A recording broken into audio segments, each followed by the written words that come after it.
Përshëndetje që jemi live në World News, unë jam Linda Karadak. Ushtria amerikane ka sulmuar mbrëm në Iranin jugor duke targetuar në fakt anijet e vogla iraniane, të cilat janë përpjekur që të vendosin mina në ngushticën e Hormuzit dhe ndërkohë sigurisht dhe janë sulmuar edhe vendet nga ku lëshohen raketat balistike iraniane. Do të ndjekim këtë material me informacion shkurt dhe telegrafikisht për ato që kanë ndodhur dhe do të kthehemi për ta diskutuar në studio. Pyetja shumë e thjesht, a kanë rifilluar apo jo luftime, sepse informacionet janë kontradiktore, kemi natyrisht sulmet e Shteteve të Bashkuara, por ndërkohë thuhet se armëpushimi vazhdon të jetë në fuqi.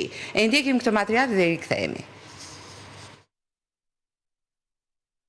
SBA ka ndërmarrë sulme të reja ndaj objektivave iraniane në jug të Iranit, duke goditur baza raketore dhe mjete detare që sipas Washingtonit po përpiqeshin të vendosnin mina në ngushticën e Hormuzit. Komanda qendrore amerikane deklaroi se operacioni u krye për vetëmbrojtje dhe kishte për qëllim mbrojtjen e trupave amerikane nga kërcënimet e forcave iraniane. Ndërkohë, sekretari amerikan i shtetit Marco Rubio paralajmëroi se SBA-ja nuk do të lejojë bllokimin e qarkullimit në ngushticën strategjike të Hormuzit, nga ku kalon një pjesë e madhe e tregtisë botërore të naftës. Ngushtica duhet të jetë hapur, do të jetë hapur në një mënyrë ose në një tjetër. Ajo që po ndodh është e paligjshme, e papranueshme dhe e paqëndrueshme për botën. Deklarata e diplomatit amerikan erdhi gjatë fluturimit nga Jaipur drejt New Delhit në ditën e fundit të vizitës së tij 4 ditore në Indi. Kryediplomati amerikan foli edhe për negociatat me Iranin, duke deklaruar se ekziston dakordsi paraprake për një draft marrëveshjeje, por ende mbeten mospajtime. Ka një dakordsi të fortë për atë se si duhet të duket drafti paraprak, por si në çdo marrëveshje të tillë, do të duhen disa ditë për të zgjidhur edhe mosmarrëveshjet për fjalë apo fjali të caktuara. Në mes të tensioneve në rritje, lideri suprem i Iranit, Mojtaba Khamenei, deklaroi se vendet e lindjes së mesme nuk do të shërbejnë më si mburoja për bazat amerikane. Në një mesazh me shkrim për sezonin e haxhit islamik, Khamenei foli për një rend të ri, që sipas tij po formësohet në rajonin e Gjirit dhe në botë. Shtetet e Bashkuara jo vetëm që nuk do të kenë më një streh të sigurt për dëmet e tyre dhe për të krijuar baza ushtarake në rajon, por dita ditës po i largohen gjithnjë e më shumë statusit të tyre të mëparshëm. Dhe rikthehemi në studio për ta diskutuar, pra ka apo nuk ka armëpushim? Kjo është pyetja ime për të ftuarin tim të parë për sot në fakt, profesor Xhavid Shala, eksperti i sigurisë, që është me mua në studio. Pra ka apo nuk ka armëpushim? Armëpushim edhe ka edhe s'ka. Duke vazhduar paralelisht edhe lufta në farë mënyrë, por ajo është një operacion i pjesshëm, nuk është operacion masiv. Edhe Shtetet Bashkuara kanë justifikuar për vetëmbrojtje. Është interesant cilat forcat regjimit janë targetuar. Janë ato që menaxhojnë lëshimin e raketave në Iranin e Jugut, që janë garda revolucionare, por edhe ata që merren me kontrollin apo me masat e sigurisë në Gjirin Persik. Që është përsëri garda revolucionare. Kjo do të thotë që është targetuar edhe përdor një mesazh, si duket se edhe në problemet e tyre të brendshme, në rivalitetet që po shfaqen brenda sistemit. Për të ndihmuar ndoshta të moderuarit? Për të ndihmuar apo civilët, le të themi udhëheqjen civile të Iranit. Të moderuarit. Paralelisht ka qenë operacione koordinuar edhe me operacionin izraelit në Libanin e Jugut. Goditje ndaj Hezbollah. Dhe Izraeli ka goditur, ndërkohë që edhe Libani, po i themi, Hezbollah është kundërpërgjigjur faktikisht, edhe ata po përdorin shumë, sidomos këtë sistemin e goditjes, duke filluar që nga ushtari të tanket, të vendstrehimit nëpërmjet dronëve me fibra optik. Pra ata e përvetësuan shumë shpejt këtë teknologji dhe shumë interesante. Kjo teknologji e fundit që po përdoret në frontin e luftës Rusi-Ukrainë, dhe këta po përdoret edhe nga ato dhe kanë shkaktuar dëme në fakt. Është fakt ndoshta kjo lufta e kohës së sotme, nëse më themi. Po, dhe tashmë po përpiqen edhe izraelitët që ti kundërpërgjigjen të marrin masa që mos të kenë dëme nga kjo. Fakti që nga pala iraniane, domethënë nuk ka pas përveç një retorike në fjalë si kundërpërgjigje. Përthyrje të armëpushimit në fakt. Po, këto ishin edhe reagimet nuk ka pas paktën në informacionet që disponohet, nuk është lëshuar asnjë raketë. Zakonisht ata kur ndodh, lëshojnë një breshëri raketash edhe në vendet e gjirit, por në vendet fqinj, por edhe në profesor, eksakt, që të vazhdojmë ta diskutojmë pak, po dua të mbes tek ajo pikë që ju edhe përmendët dhe ne në fakt e kemi vënë titull kryesor sot. Pra, Shtetet e Bashkuara praktikisht kanë goditur gardën revolucionare. A ndihmon kjo të moderuarit brenda Iranit? Patjetër që po, bijem dakord në këtë pikë. Dhe ndoshta edhe kjo lidhet me një zhvillim të le të themi 40 tetorëve të fundit ku Qalibaf është rizgjedhur kryetar i parlamentit, duke pasur parasysh sulmet të paktën që janë bërë verbalisht nga njerëzit e gardës revolucionare për negociatat me Shtetet e Bashkuara, nuk është se ishte dhe aq e sigurt që ai do të rizgjidhej. Në fakt është rizgjedhur dhe kjo duket që është një shenjë e mirë. Por le ta shohim pak pikërisht të material, pra rizgjedhjen e Qalibaf si kryetar i parlamentit të Iranit.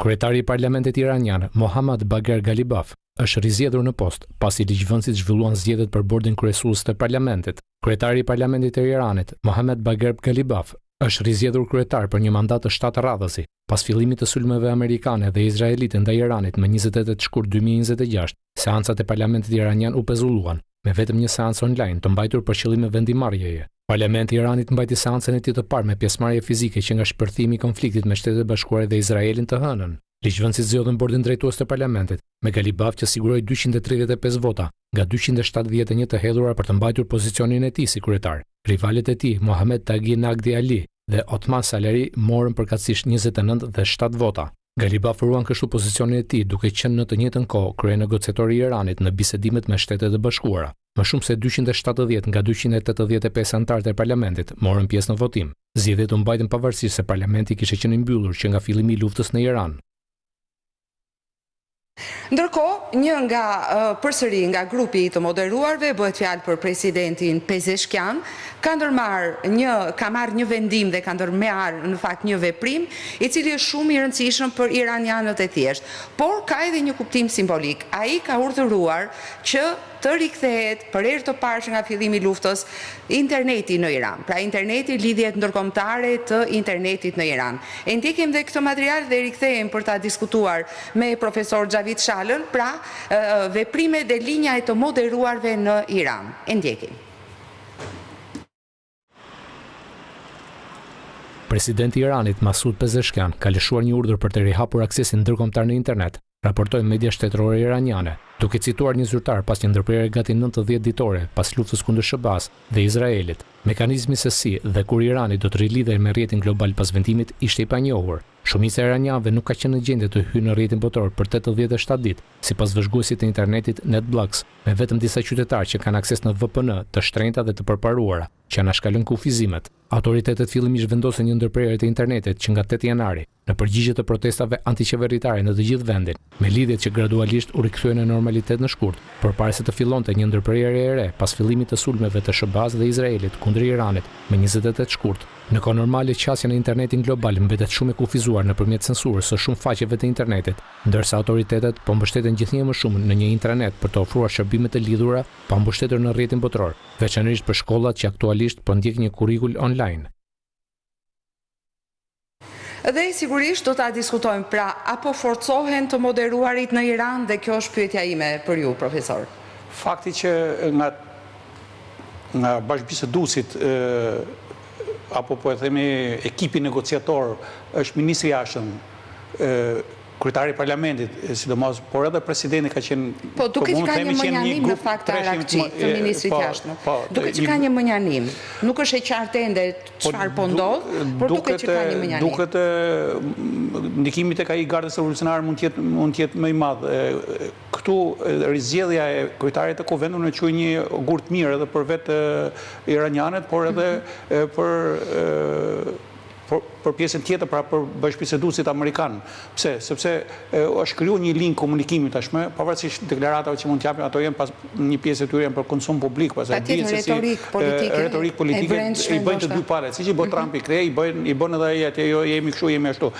Pra, unë e quaj ogurt mirë, ndërsa rikthimi i internetit është edhe ky është një ogur shumë i mirë, sepse e para pavarësisht se regjimi do ta shesi një kthim në normalitet për të ardhur në shërbim njerëz e tjerë, po do krijon gjithmonë të çara për të marrë informacion. Sado që ata do përpiqen, do të ketë mundësi për të marrë një informacion nga agjencitë të ndryshme për komunikim me njëri me tjetrin, për lidhje me njëri me tjetrin. Por edhe vjen nga presidenti Pezeshkian, do nuk vjen nga garda revolucionare. Nga grupit moderuar, po themi. Pra nga grupit moderuar, dhe kjo është gjë mirë sepse kjo do t'i rrisi akoma më tepër aksionet e tyre në domethënë pikët e tyre në ekipin negociator një, por edhe në leadershipin iranian. Këtu do duket nëse udhëheqësi suprem, nëse ai do të vazhdojë të mbetet akoma nën tutelen apo nën ndikimin e Gardës Revolucionare, do të jetë pak e vështirë, po mund të zgjasë kohë, po duket deri tashmë grupit moderuar po merr më shumë akses, dhe edhe këtë ka parasysh, e kanë edhe Shtetet Bashkuara të Amerikës, të cilët po bëjnë lëvizje që të japin diçka më shumë pikë edhe grupit të moderuarve. E kuptoj. Ndërkohë, në krahun tjetër është Garda Revolucionare. Ahmad Vahidi është kreu i Gardës Revolucionare. Ata që janë goditur mbrëm, janë ata që komandohen nga Vahidi, është përpjekur në fakt Ahmad Vahidi që le të themi të jetë pjesë e atij grupit negociator, edhe ndoshta duke mos qenë vetë negociator me palën amerikane, megjithatë është në këtë rrethin e njerëzve me ndikim në çfarëdo lloj negociate. Dhe në fakt do doja që të shikojmë pak kush është Ahmad Vahidi, çfarë bën ai dhe pse ai po i afrohet kaq shumë këtij rrethi të negociatorëve. E ndjekim të material. Ndërkohë që negociatat me Shtetet e Bashkuara janë në pikë pyetje, një general iranian i linjës së ashpër i lidhur me sulme famkeqe, brenda dhe jashtë vendit gjatë dekadave të fundit, besohet se ka zënë një vend pranë qendrës së pushtetit. General Brigade Ahmad Vahidi, i cili kryeson korpusin e Gardës Revolucionare Islamike, është bërë një lojtar i rëndësishëm në formulimin e qëndrimit të ashpër të Teheranit në negociatat për një përfundim të mundshëm të luftës me Shtetet e Bashkuara. Ai besohet të jetë pjesë e një klike të vogël në kontakt të drejt për drejt me udhëheqësin suprem të Iranit, Moshtaba Khamenei. Vahidi ndihmoi në formësimin e mbështetjes së Iranit për grupet militante në të gjithë rajonin dhe akuzohet për një rol në bombardimin e një qendre hebraike në Argjentinë në vitin 1994, ndërkohë që në vitin 2022 udhëhoqi forcat e sigurisë vendase në një shtypje të përgjakshme ndaj protestuesve. Ai udhëheq forcën më të fuqishme në Iran, me arsenalin e saj të raketave balistike dhe flotën e anijeve të vogla që kërcënojnë anijet e gjirit. Vahidi dhe antarët e rrethit të tij të ngushtë me shumë gjasa kanë konsoliduar kontrollin jo vetëm mbi përgjigjen ushtarake të Iranit në konflikt, por edhe mbi politikën e negociatave të Iranit, tha Instituti për Studimin e Luftës me seli në Washington. Atëherë rikthehemi, ky ishte Ahmad Vahidi, kreu i Gardës Revolucionare Iraniane, generali që tashmë ka ngjitur shkallët dhe është në të vërtetë në qendër të pushtetit. Duket që ka një rivalitet brenda Iranit midis krahut civil, siç e filluam në fakt me Qalibaf, me Pezeshkian, dhe nga ana tjetër Garda Revolucionare që ka një pushtet të fortë real dhe në të gjitha shtresat e shoqërisë iraniane që e bën edhe më të vështirë to deal with, siç thuhet në anglisht, pra të merresh me të, ta trajtosh dhe çfarë të bësh me të, se kjo është pyetja në fund të fundit. Profesor, mund të ndodhë në Iran ajo që pak njerëz e mendojnë, që le të themi ndikimi i autoriteti i Gardës Revolucionare Ahmad Vahidit dhe të tjerëve të humbas përballë këtij krahu të moderuar që folëm? Garda Revolucionare, bile në analizat tona u mendua që ka bërë një gru shteti në ditët e para pas dekapitimit të udhëheqësit suprem, por edhe të tjerëve dhe grupi tjetër. Vahidi ka qenë zëvendës bile i komandantit të Gardës dhe zuri vendin e tij. Dhe sidomos pas gjendjes të rëndë shëndetësore si i plagosur të Ajatollahut të ri, të Moshthabës. Dhe duket kjo ishte linja që këta duke mbajtur nën kontroll edhe para sigurie Ajetollahun e ri, duke mbajtur këta fituan pushtet, ndërkohë që këta kanë pasur pushtet ekonomik, politik dhe ushtarak në Iran. Ka qenë një, po themi, një ushtri më shumë se sa ushtria, më fuqishme se sa ushtria. A ekziston mundësia që të fitojnë të moderuarit, për ta thënë shkurt e shqip, sepse kjo është pyetja në fundi. Kjo do duket tashmë edhe mënyra se si do të luajnë, po themi, në skenën politike iraniane vetë moderuarit, dhe kjo qasja e internetit do të jetë shumë interesante se do të japë një mbështetje popullore. Është shumë e rëndësishme kjo, ndërsa kryesore pasaj do të jetë që të kenë kontakt ose kanale komunikimi me liderin suprem do të kenë edhe të moderuarit, sepse nëse komunikimi do kaloj qoftë edhe po themi çdo linjë komunikimi do kaloj vetëm nëpërmjet gardës revolucionare, do jetë pak problem për momentin. Profesor, por le të kujtojmë që para pak ditësh doli vetë Qalibaf, kryetari i parlamentit i ri zgjedhur, dhe tha që ai kishte biseduar për 2 orë e gjysmë me Moshtaba Khamenei. Pra, doli publikisht e tha, dhe dalja publike e thëna, kjo ka të bëj me pikërisht për t'i dhënë një përgjigje gardës revolucionare, nuk besoj që ishte thjesht për... Si duket ata kanë arrit, pra, është kjo që po them pas kanë arrit, do të thënë që të krijojë një kanal paralel komunikimi me gardën. Kjo është një mesazh i rëndësishëm edhe për popullin e Iranit, pra që edhe të moderuarit tashmë komunikojnë direkt me edhe kështu do vi avash do vi duke u spostuar garda revolucionare në këndvështrimin tim, sepse do vi duke u rritur trusnia nga ana e Shtetit Bashkuar të Amerikës, nga ana e Izraelit, ekonomia do bëj punën e saj, blokada detare do bëj punën e saj, papunësia pastaj do fillojë do ketë revolta nga brenda, kështu që mendoj që mundet pra nëse ata lideri suprem bindet që nuk ka rrugë tjetër, sepse këtu nga do anoj lideri suprem do t'jetë pushteti. Qëse lideri suprem do bindet që nuk ka rrugë tjetër përveç se dhënjes fund luftës dhe pastaj vazhdimi i negociatave, nuk ka rrugë tjetër. Le ta diskutojmë, por në fakt nuk është vetëm aq, sepse ajo për cilën po flasim është pavarësisht nga lufta, ose paralel në fakt, për të më mirë me luftën, është transformimi i brendshëm në Iran. Të mos harrojmë që kemi pasur protesta dhe mira njerëz u vran, por kjo kërkon një diskutim më të gjatë.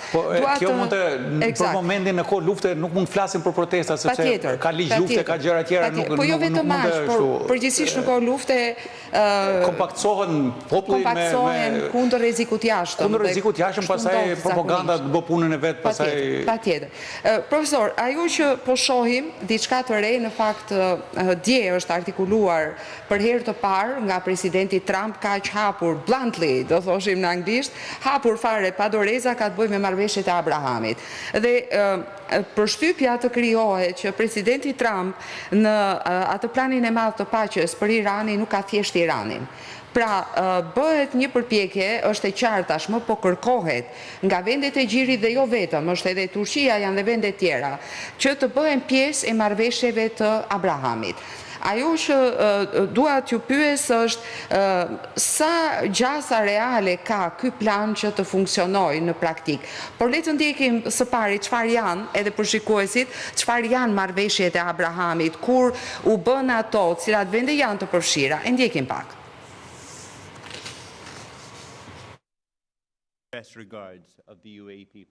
Të shpallura në gusht dhe shtator 2020 dhe të nënshkruara në Washington DC, më 15 shtator 2020, marrëveshjet e Abrahamit u ndërmjetësuan nga Shtetet Bashkuara në presidentin Donald Trump.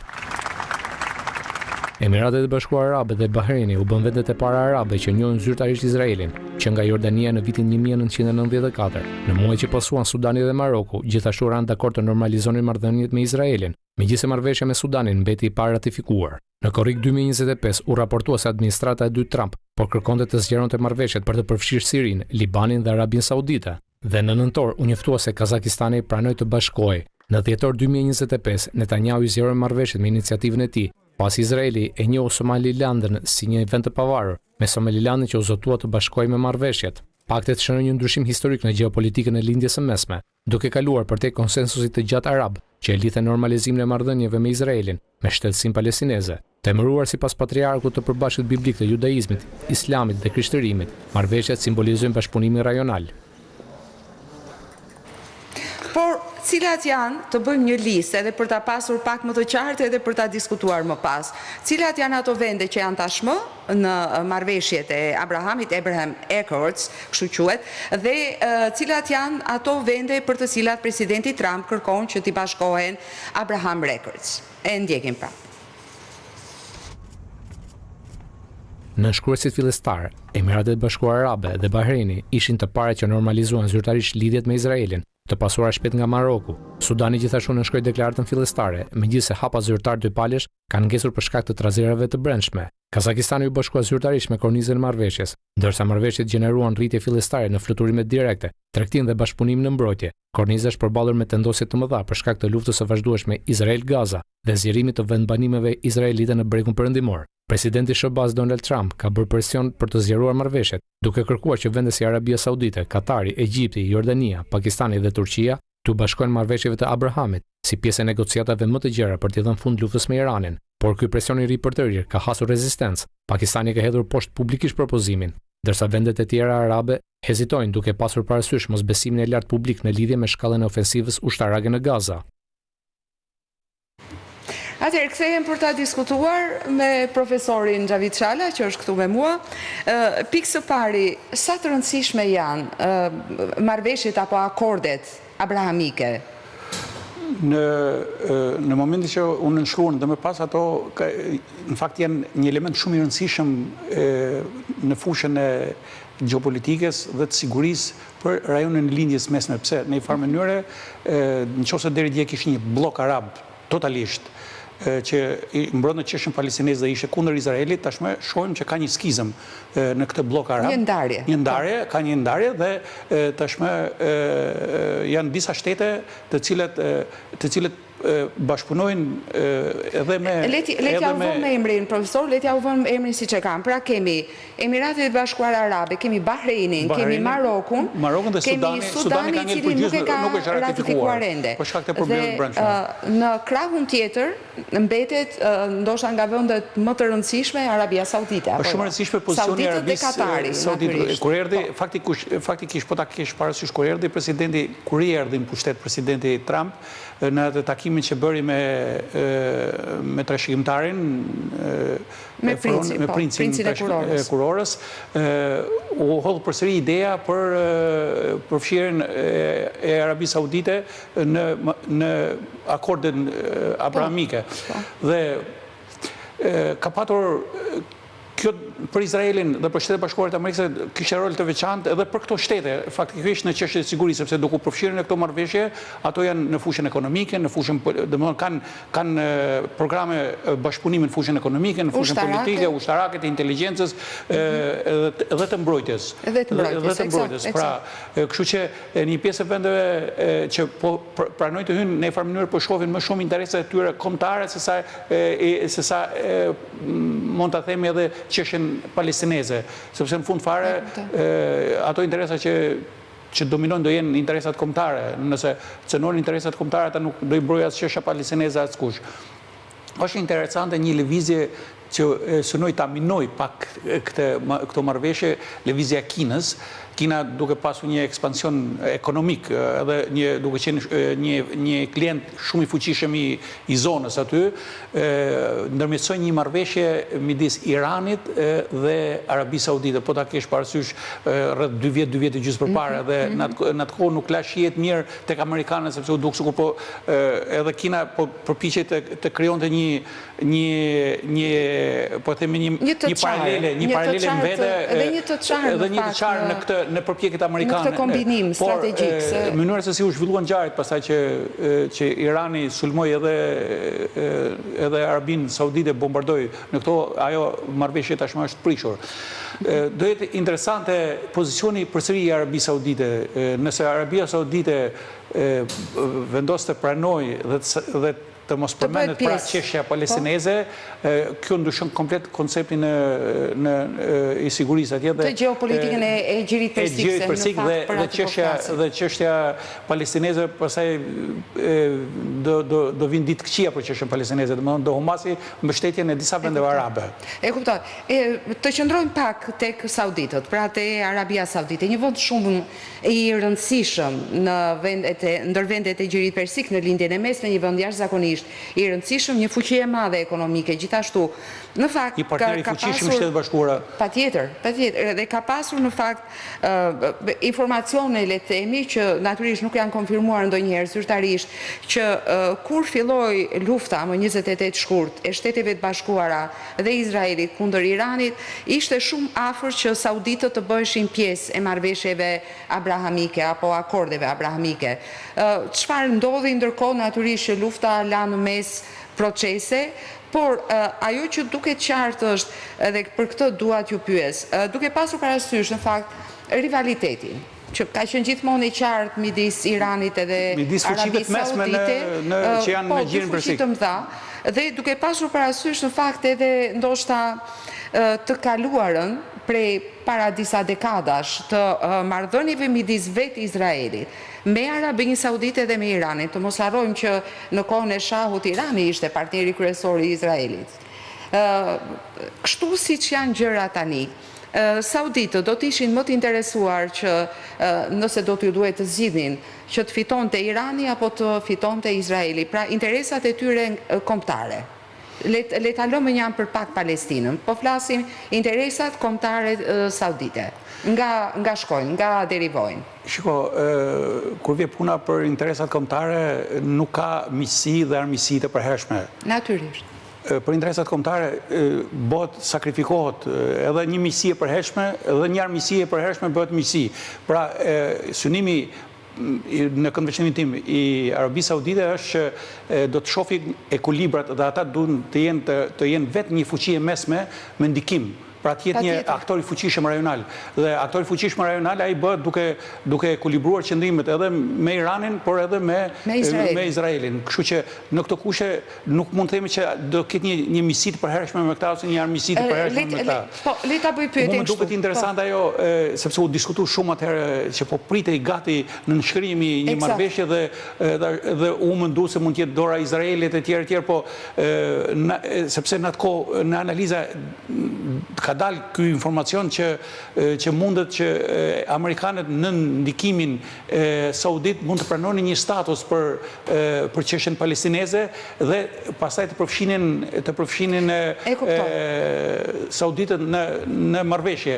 Por me sa duket Izraelit nuk i interesonte fare, kishin plane tjera shumë afatgjatë dhe ndodhi ajo që ndodhi pastaj. Eksakt.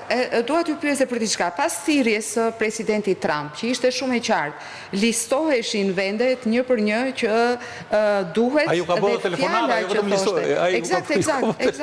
Dhe fjala që thoshte ishte duhet, nuk ishte a mund të, ishte duhet. Që do të thënë në planin e presidentit Trump kjo është që duhet bërë.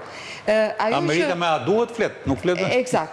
Ajo që ne kemi parë të paktën 24 orët e fundit ka qenë që të paktën sipas informacioneve, po them, të pa konfirmuara zyrtarisht, sepse askush nuk ka ndërmend të dalë dhe të konfirmojë ose jo konfirmojë zyrtarisht për diçka që e kërkon presidenti Trump, të paktën mohimin apo jon nuk do ta thotë të paktën tani publikisht. Dhe ajo që kemi parë është vetëm Pakistani, me sa duket, është kundër dhe në një mënyrë në një tjetër kjo i është përcjell Shteteve të Bashkuara. Pra, që Pakistani është kundër futjes në akordet abrahamike, por vendet e tjera përfshirë Arabinë Saudite nuk është se ka pasur ndonjë reagim. Do me thënë janë duke e menduar, shqyrtuar.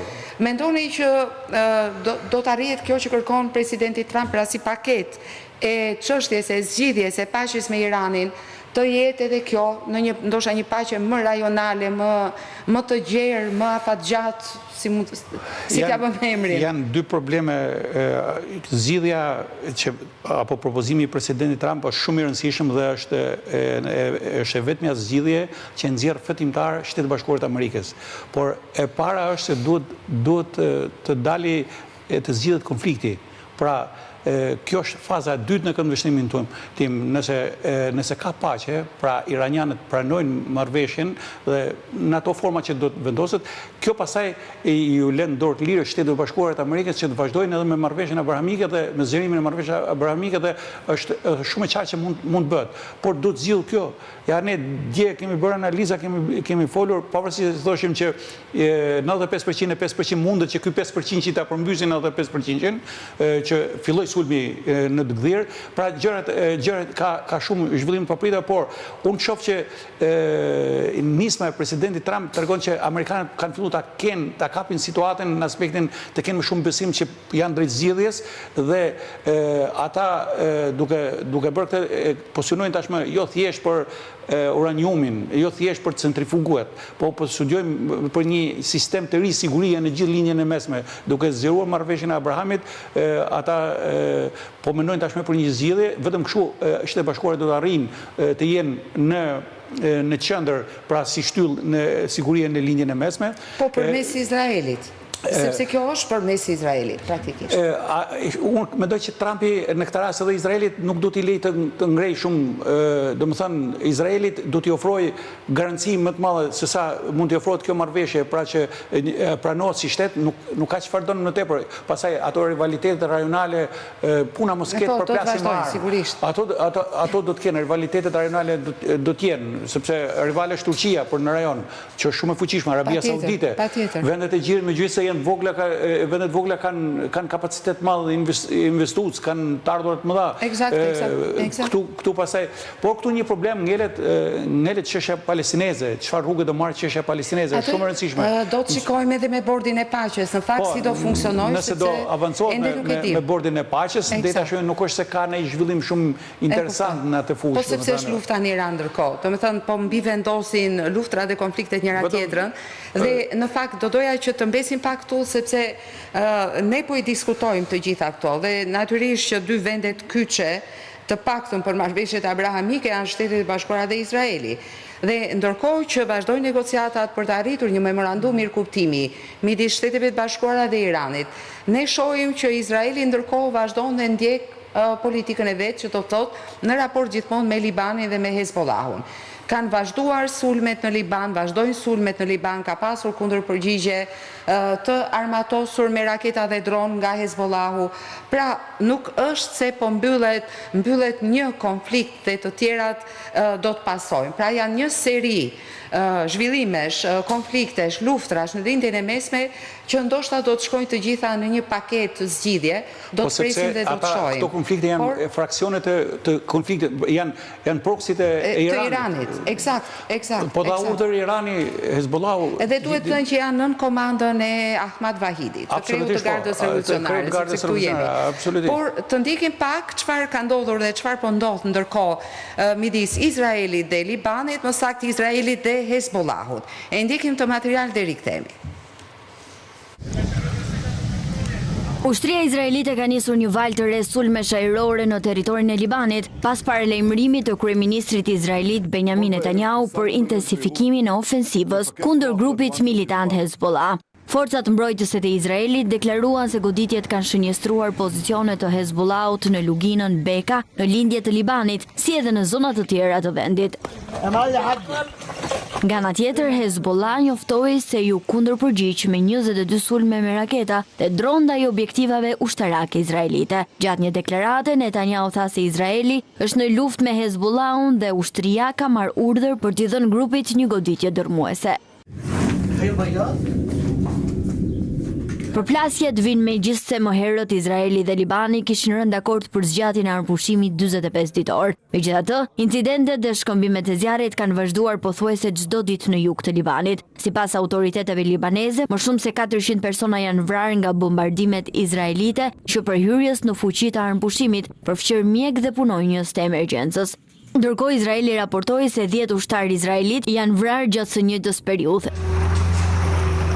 Sulmet kanë shkaktuar krizë rënd humanitare në Liban, ku mijëra njerëz janë detyruar të largohen nga shtëpitë e tyre.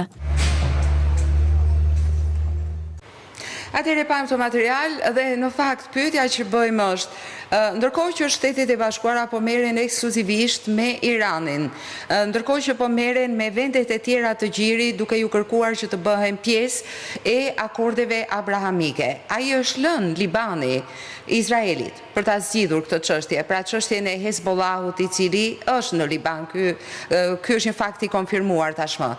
Profesor, kjo është edhe pyetja ime. Pra, ai është lënë Libani Izraelit? I është lënë dorë e lirë? Paralelisht me bisedimet apo me bisedimet e Islamabadit, paralelisht vazhdojnë edhe bisedimet e Washingtonit midis delegacionit Izraelit dhe Liban. Pra, Shtetet e Bashkuara që i kanë dirijuar këto nuk i kanë lidhur plotësisht njëri me tjetrin si raund bisedimesh. Por është rëndësishme, shiko, filloi sulmi amerikan në të gdhirë kundër gardës në ato pjesë që u diskutuan në Iranin e Jugut, në të njëjtën orë thujse ka filluar sulmi edhe i Izraelit. Pra, mendoni që janë të koordinuara? Absolutisht, shumë të koordinuar. Edhe fakti që Irani do të përpiqet ta aktivizoj, ta ketë gjithmonë proksin dhe kjo është një nga pikat që kërkohet në marrëveshje, pra heqja dorë e Iranit nga, sidomos në rastin e Hezbollahut, sepse me milicit e tjera është pak me zgjidhur problemin, se ato milicit e tjera operojnë nëpër shtete tjera, edhe ato shtete mund të kenë autoritetin edhe të shtypin edhe të menaxhojnë apo të kanalizojnë drejt. Shiko, edhe Libani do të kishte të njëjtin autoritet, sepse realisht ka pasur një marrëveshje të nënshkruar midis Izraelit dhe Libanit për tërheqjen e Hezbollahut nga Libani, e cila nuk është bërë. Eksakt, po arsyeja pse nuk ka arritur të bëhet, nuk është se qeveria libaneze nuk ka dashur ta bëjë. Nuk ka kapacitete për ta bërë qeveria. Eksakt, nuk mund ta bëjë. Fuqia e Hezbollahut është më e madhe se sa ajo e qeverisë libaneze dhe realisht aty dhe është problemi. Kjo është gjithë pasojë e ndikimit e iranian. Domethënë se Hezbollahu është një lëvizje politike, por është edhe lëvizje ushtarake. Pra, nëse Hezbollahu do rinë nëse Hezbollahu do rri në staturën që i takon si forcë politike, sepse profesion shitet si forcë politike, pra të marrë pjesë në zgjedhje, pjesë e një sistemi demokratik etj. Atëherë, po kjo do varet gjithmonë nga Irani. Dhe për këtë Shtetet e Bashkuara të Amerikës ngulin kam që këto edhe Izraeli ngulin kam që këto të përfshihen në marrëveshjen, pra në marrëveshjen e përgjithshme të paqes, sepse nuk ka mundësi tjetër. Përndryshe, a do të jetë pjesë e marrëveshjes së paqes? Patjetër që do të jetë, dhe për këtë ka ngulur kam shumë edhe Irani, çuditërisht. Pra, po ta kesh parasysh Irani thotë ndërprerja e operacione ushtarake në të gjithë linjën e mesme. Jo, e kam fjalën, Shtetet e Bashkuara dhe Izraeli, a do të pranojnë që të jetë edhe Libani pjesë e planit të paqes? Përveç çështjes së proksit, domethënë po flasim për Hezbollahun konkretisht, por çështja e Libanit si Liban, pra me negociatat e Washingtonit, a do të vazhdojnë paralel me çështjen e Iranit, memorandumit të paqes, apo në një pikë, domethënë ndërkohë që ecin paralel, në një pikë do të bëhen bashkë dhe do të kemi një plan të madh paqe për lindjen e mesme. Deri tashmë ata janë duke ecë paralel. Kjo do të thotë që Izraeli ka ngul kam që në çështjet e Libanit, sepse është ndryshe Irani që është qindra kilometra larg me Izraelin, edhe ndryshe që është në kufi edhe deri dje ka bërë bombardime direkt nga matan kufirit dhe ka dëmtuar, ka vrarë njerëz. Kështu që sido që të bëhen marrëveshjet, edhe Izraeli ka bërë qartë që në marrëveshje nuk do të shkruhet, nuk do përmendet që ose do të shënohet shprehimisht që ne do reagojmë në rast kërcënimi, në çfarë do lloj rrethane. Nuk do ketë asnjë marrëveshje, nuk do ketë asnjë marrëveshje që e kufizon Izraelin në kundërveprim nëse kërcënohet. E qartë, a do të jetë apo jo që ti vëm pikat? Jo, në këndvështrimin tim në marrëveshjen e paqes. Shikoj, nëse është ajo ideja presidentit Trump për zgjerimin e akordeve të Abrahamit, edhe me shtete tjera, edhe me finalizim me një konferencë ndërkombëtare për linjën e mesme, për një sistem të ri, një rend të ri sigurie në linjën e mesme, normalisht që do bëhet pjesë. Por këtu thash janë probleme që lidhen direkt edhe me interesat e Izraelit. Shikoj, kur vjen puna për interesat e tij të sigurisë kombëtare, Izraeli nuk pyet as për Shtetet e Bashkuara të Amerikës. E qartë, ta mbyllim këtu këtë pjesë. Atëre, një nga konfliktet e mëdha që u bën tashmë kemi hyrë në vitin e 5 dhe që duket që po intensifikohet dhe në këtë rast sigurisht ata që vuajnë peshën më të madhe janë civilët, viktima të plagosur, shkatrim masiv dhe ajo që kemi parë orët e fundit kanë qenë sulmet nga Rusia në Kiev ku është përdorur oreshnik. Është kjo raket që është kaq shkatruese dhe në fakt dhe kemi parë në Kiev. Shohim pak një informacion çfarë ka ndodhur orët e 24 orët e fundit dhe kthehemi për ta diskutuar. Pra, apo hyn lufta e Rusisë kundër Ukrainës në një fazë finale. E ndjekim të material dhe japim përgjigje më pas kësaj pyetje. Moska ka kërcënuar me një valë të re sulmesh masive ndaj Kievit, vetëm pak ditë pas një prej bombardimeve më të mëdha që nga nisja e luftës. Në një deklaratë zyrtare, Ministria e Jashtme ruse paralajmëroi se objektivi i sulmeve të ardhshme do të jenë qendrat e vendimarrjes, postet komanduese dhe fabrikat e prodhimit të dronëve në Kiev. Moska u bëri thirrje gjithashtu diplomatëve dhe shtetasve të huaj që të largohen nga qyteti sa më shpejt të jetë mundur. Autoritetet ukrainase e cilësuan deklaratën ruse si shantazh të hapur, duke akuzuar Kremlinin për presion ndaj komunitetit ndërkombëtar. Ndërkohë, ministri i jashtëm rus Sergej Lavrov zhvilloi një bisedë telefonike me sekretarin amerikan të shtetit Marco Rubio, ku kërkoi evakuimin e diplomatëve amerikan nga Kievi. Pas telefonatës, Rubio deklaroi se sulmet e fundit tregojnë edhe një herë se lufta mbetet jashtëzakonisht e rrezikshme dhe se duhet të marrë fund sa më shpejt. Pavarësisht sulmeve të vazhdueshme, Ukraina ka forcuar ndjeshëm sistemin e saj të mbrojtjes ajrore gjatë viteve të luftës, duke arritur të neutralizojë një pjesë të madhe të raketave dhe dronëve rus. Presidenti i Ukrainës Volodymyr Zelensky deklaroi se sulmet masive ruse të fundjavës shkaktuan të paktën 4 viktima dhe rreth 100 të plagosur në Kiev dhe rajone të tjera të vendit. Atëherë pyetja mbetet, apo shohim një fazë finale të intensifikimit të luftës së Rusisë kundër Ukrainës? Profesor. Zhvillimet në frontin Rusi-Ukrainë janë shumë dinamike dhe fakti është që në vijën e frontit Rusia tashmë ka filluar të dështojë në vijën e frontit. Pra ata nuk po avancojnë pothuajse fare, përkundrazi edhe po humbasin. Janë duke humbur territor. Dhe tashmë Rusia për ta marrë iniciativën, edhe për ta kthyer atë moralin në forcat armatore ka filluar të bëjë goditje në thellësi. Pra, sidomos kur ai përmend këtë herë edhe qendrat vendimarrëse, pra mund të goditen objektet qeveritare. Është dhënë një paralajmërim i tillë. Unë më duket pak çudi që kjo filloi më njëherë pas një deklarate të sekretarit amerikan të shtetit që tha ne heqim dorë nga ndërmjetësimi.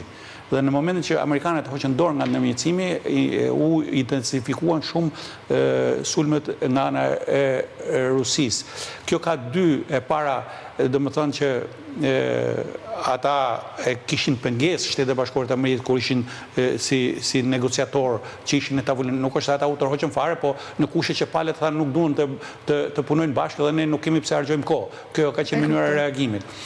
Dhe nga ana tjetër të menosh që në një situatë para 9 majit, presidenti Putin po i lutej presidentin Zelensky për një armpushim disa ditor dhe pas 9 majit ai ndërmerr veprime të tilla, tregon në luftë nuk hyn morali, në fakt po edhe ka moral. Kjo punë tregon një veprim që nuk gëzon mbështetje kërkun. Një veprim që duhet dënuar. Dhe tjetër gjë është që pas këtyre dy sulmeve nga ana e Shtetit Bashkuar të Amerikës nuk ka pas asnjë reagim. Reagimi i Rubios ishte kaq që kjo do thotë se ka luftë dhe ka shumë humbje. Po këtu duhet të dënohet direkt hapur Rusia, edhe nga Bashkimi Evropian ka reaguar, bile reagoi edhe për rastin e Shqipërisë, që u godit edhe rezidenca diplomatike e ambasadorit tonë atje. Pra, unë i quaj goditje dëshpërimi këto të Rusisë. Dhe nuk mendoj që ata po shkojnë drejt një faze finale. Sepse shkojnë drejt një faze finale, do të thotë që pala tjetër është gati duke kapitulluar. As që nuk ka shans të kapitulojnë. Që ta mbyllim këtë pjesë për Ukrainën. Mendoni që problemi specifik i Kremlinit është mungesa një strategjie dalse tani? Absolutisht po. Ata hynë për 3 javë dhe ngelen 5 vjetë, 4 vjetë e gjysë. Kështu që ai e dha mesazhet edhe që duam për të dhënë fund luftës e tjerë. Por ai do të mendon që duke dhënë një goditje të këtyre përmasave mund të ulet si fitimtar në trojezën reprezentative, po Ukraina, unë kam përmend, Ukraina nuk është Ukraina e 2022-shit. Ukraina sot është një nga ushtritë është e trajnuar në luftë, është nga më të fuqishmet, ka një inovacion të habitshëm, çka prodhohet shkon në fushë betejë, korrigjohet nga fusha betejës, vjen korrigjohet atje ku prodhohet, pra është një diçka plus asaj që këta tashmë janë model që po eksportohet edhe në vendet e gjithë e Ukrainës. Kështu që morali është më i ngritur tashmë në Ukrainë. Këtu nuk po diskutojmë punën e 20% të territorit. Ky është një problem tjetër që do hajt diskutim apo që do jetë pjesë e marrëveshjeve që do të jetë. Edhe është që ha shumë diskutim se duhet diskutuar për të futur pak. Në çdo rrethan Rusia është e humbur. Rusia është e humbur. Çfarë deshi? Deshi të zgjerojnë në lindje, nuk po zgjerohet dot. Për ashtu atë 20% që ka marrë shumicën 2014. Deshi të dobësoj NATO u forcua dhe u antarasuan në 2 shtete të fuqishme, Suedia dhe Finlanda, të cilat kanë ushtri shumë të fuqishme, teknologji shumë të fuqishme. Pra, deshi të krijojë një rend të ri në linjët e Europës nuk po e krijon dot. Kështu që është e humbur. E qartë, profesor. Në fakt, unë dua të kthehemi pak në këtë pjesën tonë të botës, të flasim pak për shqiptarët, por në këtë rast në lidhje me Shtetet e Bashkuara. Dhe kemi pasur sot për herë të parë, është historike në luginën e Preshevës, vizitën e kongresmenve amerikanë, shumë e rëndësishme për ta vënë në hartë luginën e Preshevës me të gjitha probleme që ka dhe për ta çuar atë çështje ashtu siç duhet nga terreni në Kongresin Amerikan. E ndjekim pak çfarë ka thënë pikërisht për këtë vizitë Ardita Sinani, kryetarja e komunës së Preshevës. Vizita kongresmenve amerikanë në luginën e Preshevës është një moment jashtëzakonisht i rëndësishëm dhe historik për shqiptarët e këtij rajoni. Kjo vizitë po dëshmon se angazhimi ynë i vazhdueshëm dhe takimet lëbuesi që kemi zhvilluar në Shtetet e Bashkuara të Amerikës kanë filluar po japin rezultatet e para konkrete. Edhe fakti që 2 kongresmen amerikanë sot kanë ardhur për të parë nga afër realitetin terren, pozitën e pavolitshme dhe diskriminuese të shqiptarëve të luginës së Preshevës, kjo normal që e ka një domethënie të veçantë jashtëzakonisht shumë të rëndësishme për ne.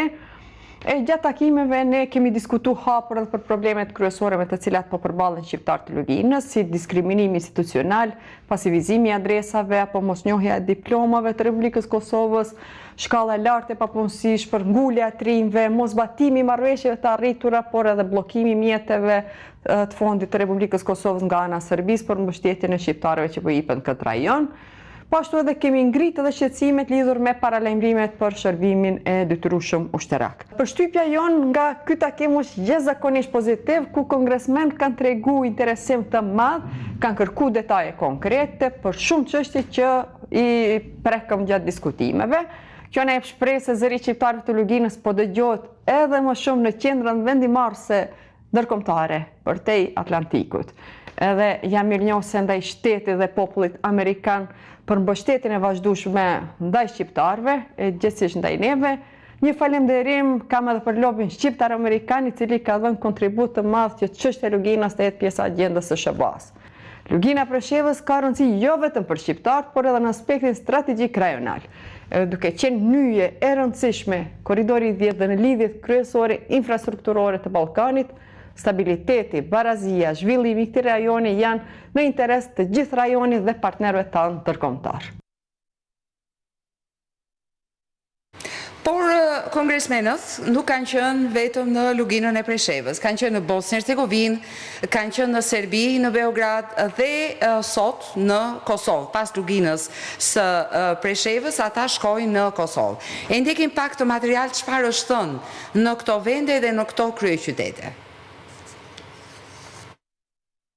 Delegacioni ishte të hënë në Beograd, ku takuan me sekretarin e shtetit në Ministrinë e Jashtme të Serbisë, Nevena Jovanović, me të cilën diskutuan marrëdhënie dypalshe, çështjet globale, situatën në rajon dhe pozicionin e komunitetit serb në Kosovë, ndërsa një takim i parashikuar me kryetarin në Kuvendit të Serbisë, Ana Brnabić, u anullua pa konfirmuar arsyet zyrtare për anullimin.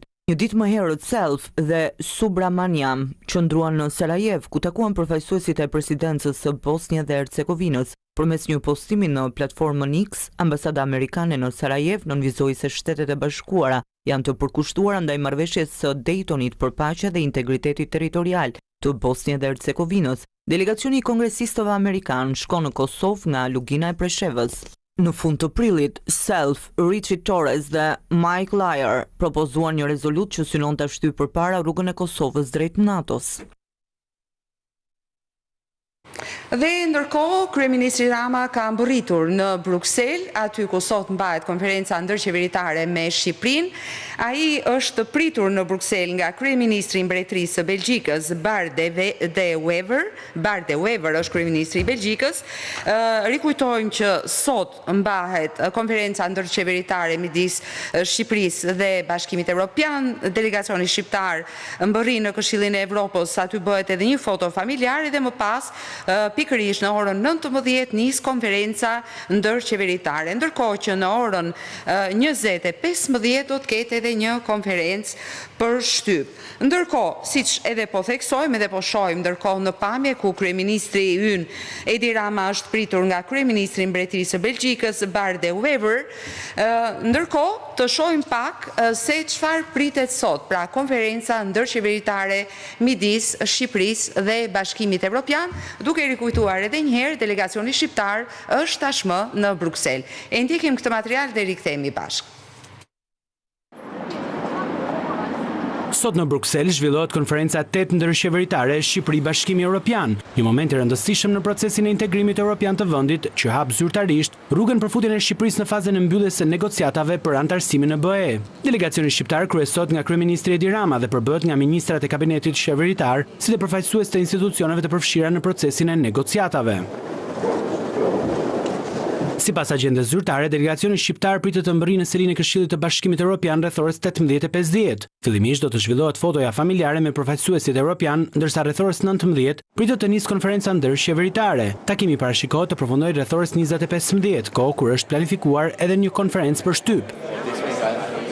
Kjo konferencë zhvillohet pas miratimit nga Coreper, Komiteti i Përfaqësuesve të Përhershëm të Vendeve Anëtare të Bashkimit Evropian të raportit IBAR. Ky raport konsiderohet si një hap i rëndësishëm në procesin e negociatave, pasi konfirmon përmbushjen e kushteve të ndërmjetme në grup kapitullin themeloret. Në fokus të diskutimeve mbeten kapitulli 23, gjyqësori dhe të drejtat themelore, dhe kapitulli 24, drejtësia, liria dhe siguria, dy nga kapitujt më të rëndësishëm dhe më të ndjeshëm të procesit të integrimit evropian. Përparimin e këto fusha lidhet drejt për drejt me reformën në drejtësi, luftën kundër korrupsionit dhe krimit të organizuar, si edhe garantimin e të drejtave themelore të qytetarëve. Hapja fazës së mbylljes së negociatave shihet si një sinjal pozitiv për ecurinë e Shqipërisë drejt antarësimit në Bashkimin Evropian dhe si një vlerësim për progresin e bërë në reformat e rëndësishme të kërkuara nga Brukseli. Dhe këtu do ta mbyllim edhe këtë blok, jemi sigurisht në pritje të fillimit të konferencës ndërqeveritare midis Shqipërisë dhe Bashkimit Evropian, lajme shumë të mira për Shqipërinë, e cila po ecën me shpejtësi drejt antarësimit në Union. Unë dua të falenderoj profesor Xhavit Çalën që ka qenë me mua sot. Faleminderit shumë, edhe shpresoj që kem përsëri, sepse këto zhvillime vazhdojnë, me shpresë që do të kemi paqe, sepse kjo është kryesorja. Faleminderit shumë. Diskutojmë për paqen herën tjetër. Absolutisht, po, faleminderit shumë. Ndërkohë, miqtë e mi, për të gjitha ato lajme që siç vazhdojmë ta përsërisim nuk bëjnë dot headline-in, pra titullin kryesor, ne i përmbledhim, përpiqemi të përmbledhim në botën në 1 minutë. E ndjekim pikërisht botën në 1 minutë. Një përplasje midis një treni dhe një autobusi shkolle në qytetin belg Bugenhout të martën në mëngjes shkaktoi disa viktima. Aksidenti ndodhi herë të martën në një kryqëzim hekurudhor, rreth 1 kilometra nga stacioni Bugenhout. Ministri i Brendshëm Bernard Quintin nuk dha detaje të mëtejshme. Kina dhe Pakistani kanë arritur një konsensus të ri të gjerë mbi thellimin e lidhjeve strategjike për të forcuar zhvillimin e korridorit të përbashkët ekonomik dhe për ta transformuar portin e Guadarit si një qendër rajonale. Kryeministri i Pakistanit Shehbaz Sharif përfundoi një vizitë në Pekin, ndërkohë që po ndërmjetëson në luftën e Iranit. 16 shtete anëtare të Bashkimit Evropian përfshirë Greqinë, po formojnë një front të përbashkët për të parandaluar që disa shtete të ridrejtojnë fondet nga politika tradicionale drejt prioriteteve të reja kyçe, siç janë mbrojtja dhe konkurrueshmëria, raportoi Kathemerini. Dhe në fund, sigurisht si gjithmonë, një video interesante, po këtë herë lidhet me temperaturat e nxehta të paszakonta. Duke që ka një kupol temperaturash larta nxehtësie mbi vendet evropiane, pamjet që po shihni ndërkohë janë nga pishinat në Spanjë dhe pikërisht për këtë pra janë hapur pishinat në kryeqytetin spanjoll. Në Madrid dhe madrilenët nga rrugët e nxehta kanë shkuar tek pishinat, janë hapur pishinat komunale në Madrid, ndërkohë që agjencia e motit AEMET ka parashikuar temperaturat mbi 30 gradë dhe është thënë që nga e mërkura deri të premten do të jetë vala më e madhe e të nxehtit. Temperaturat pritet të arrijnë në Spanjë 40 gradë në disa zona. Totalisht e pazakont jemi ende në muajin maj, ndërkohë pishinat publike në Madrid do të jenë të hapura deri më 6 shtator. Pra ritheksojmë edhe një herë ato që shihni në pamje janë pishinat komunale në kryeqytetin e Spanjës në Madrid, ndërkohë që temperaturat kanë arritur rekorde për muajin maj dhe pritet që deri të premten të arrijnë diku në 40 gradë, që janë një rekord historik për Spanjën, ashtu si edhe për Francën, Britaninë e Madhe, natyrisht edhe në Shqipëri vazhdojmë ta ndjejmë këtë val të kupol të nxehti. Ky është edhe informacioni i fundit për sot, bashkë do të jemi përsëri nesër. Ndërkohë vazhdoni të qëndroni me edicionet tona të lajmeve, informacioni plot 24 orë detajuar në kohë reale dhe ju rikujtoj edhe një herë që pas pak minutash fillon konferenca ndërqeveritare midis Shqipërisë dhe Bashkimit Evropian, një zhvillim historik jashtëzakonisht i rëndësishëm në përshpejtimin me hapa shumë të shpejtë të Shqipërisë drejt antarësimit në Union. Ritheksojmë që agenda që kemi deri tani është pikërisht kjo, pra delegacioni shqiptar në Berlin në Këshillin e Evropës ka mbritur ndërkohë në Bruksel. Delegacioni ynë, kryeministri Rama është pritur në fakt nga kryeministri aty i Belgjikës, foto familjare dhe në orën 19 përafërsisht pritet që të filloj konferenca ndërqeveritare dhe në 20:15 do të ketë edhe një konferencë për shtyp. Bashkë ndajemi këtu, do të shihemi përsëri nesër. Deri atëherë, mirupafshim.